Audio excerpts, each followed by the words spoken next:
itatalakay po namin kung ano nga ba ang tulaang panhulaan. So ito ay isang uri ng tula na isinusulat upang ilangal sa isang entablado. Ito ay ibinubuo ng isang pahayag.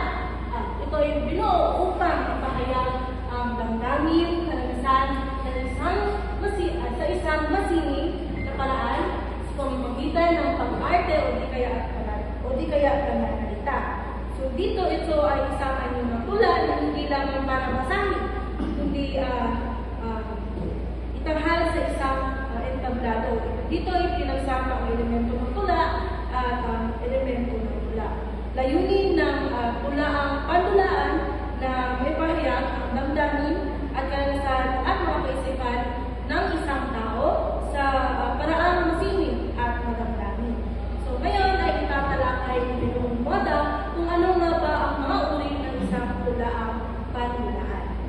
Magandang umaga sa lahat. Magandang umaga din natin. Ngayon ay tatalakayin ko ang uri ng tulang panhulaan. Una, tragedia. Ang isang tula na nagwakas sa isang malungkot na pangyayari katulad ng kamatayan o kaliguan ng tauhan. Ang tragedia ay nagpapakita ng kalungkutan o kabiguan, ngunit nagbibigay ito ng aral tungkol sa kahalagahan o kabutihan at katatagan sa buhay ng mga tao.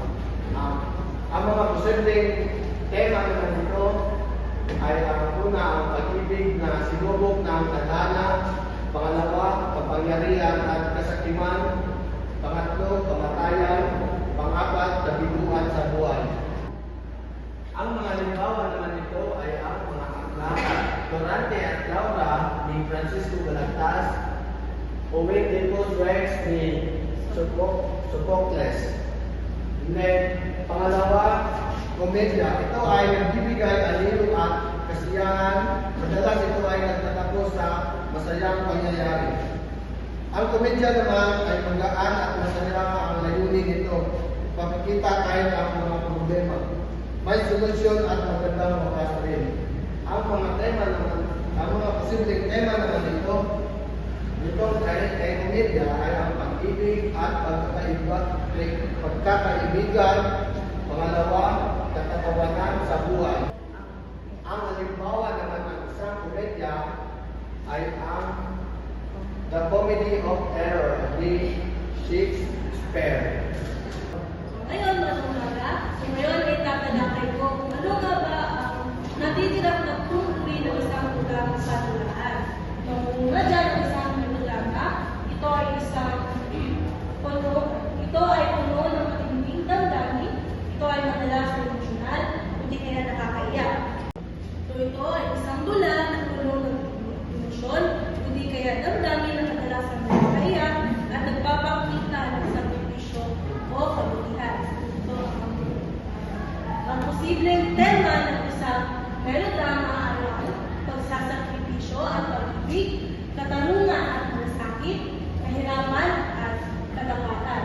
So ang halimbawa ng isang melodrama ay ang akdang Walang Sugat ni Severino Reyes. Pangalawa naman ay ang pag-asa. Ito ay patawa-tawa at maraming kalokohan. Madalas ay pagpalipas oras, ngunit may aral o kritisismo sa lipunan. So ito ay isang uri ng tula na nakakatawa o may kalokohan na nagbibigay ng aral sa isang audience.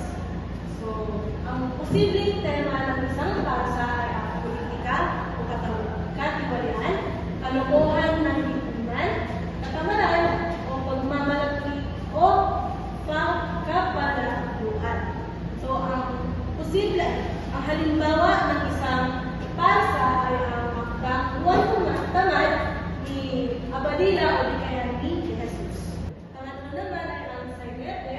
Ito ay panalinimang nagpapakita ng kaugalian ng isang tao sa kanilang pang-araw-araw na pamumuhay. So ito ay isang maikling tula na naglalaman sa kaugalian ng isang tao o kanilang gawin. Ito ay nagpapakita ng pang-araw-araw na pamumuhay ng isang tao. So ang mga posibleng posibleng tema ng isang sarinete ay ang una ay ang tradisyong Pilipino, pangalawa ay ang